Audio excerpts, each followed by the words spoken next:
This team this year hasn't felt a lot of adversity, and in the last 5 out of 6 games, it's starting to feel some adversity. How do you work that to your advantage in a locker room? I think it's good for us.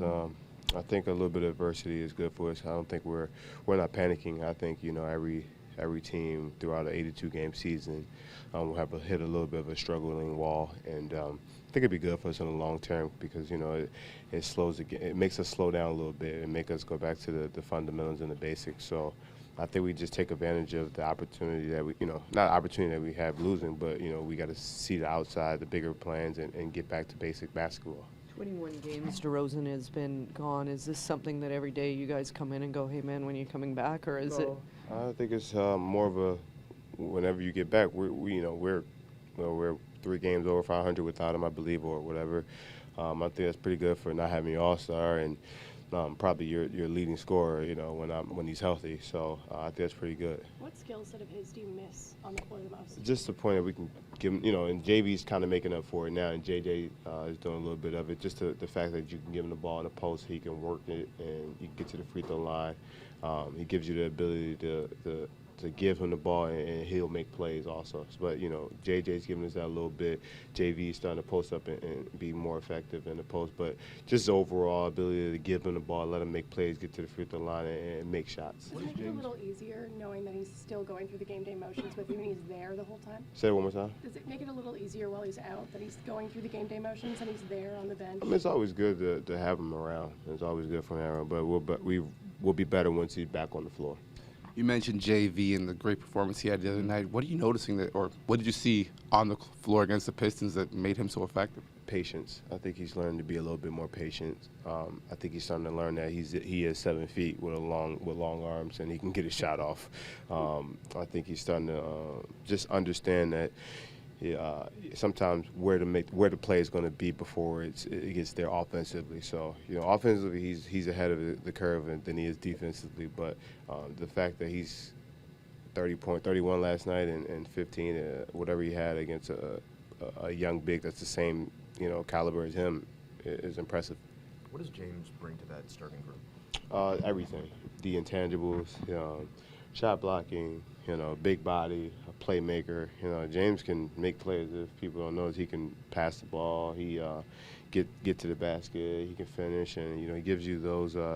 He covers a lot of ground for mistakes.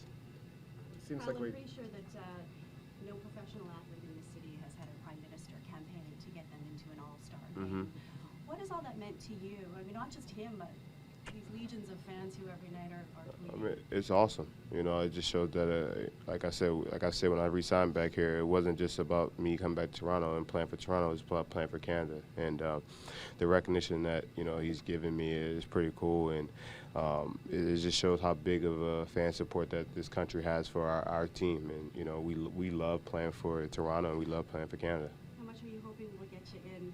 You're 100 away. It is what it is. If I get in, it doesn't matter. If I get in, I get in. If I don't, I'll be on the beach hanging out, resting. It seems like we've been talking about the defense for the last few weeks now.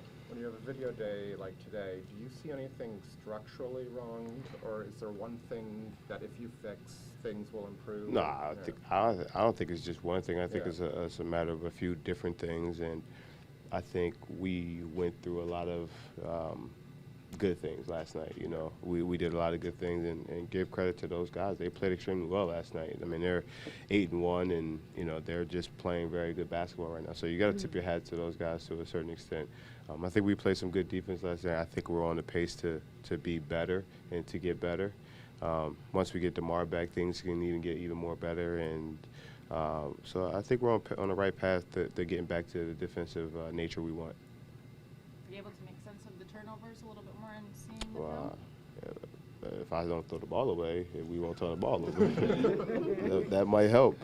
But some careless mistakes by myself, and I think just me trying to make the right play and make the aggressive play hurt us at times last night. But like I said, I'm going to play my game, and I don't mind taking the criticism. It is what it is. It's part of basketball, and I know how to play basketball. Hey.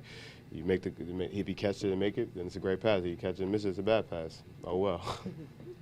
Now, every every day Dwayne talks about a new gunslinger coming into town, and it's worked out that way. Can you speak to the depth of point guard in the NBA right now?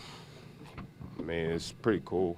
So, I mean, even tomorrow you got the Rookie of the Year from last year coming in, and then Friday you got a potential point guard and Jeff T coming in, and it's always a battle of guards in the point guard league. It's a point guard driven league right now. You know, I think every single night you have a tough competition, and you got to prepare for the upcoming point guard. And when you got to do that, you know, your preparation has to be on point.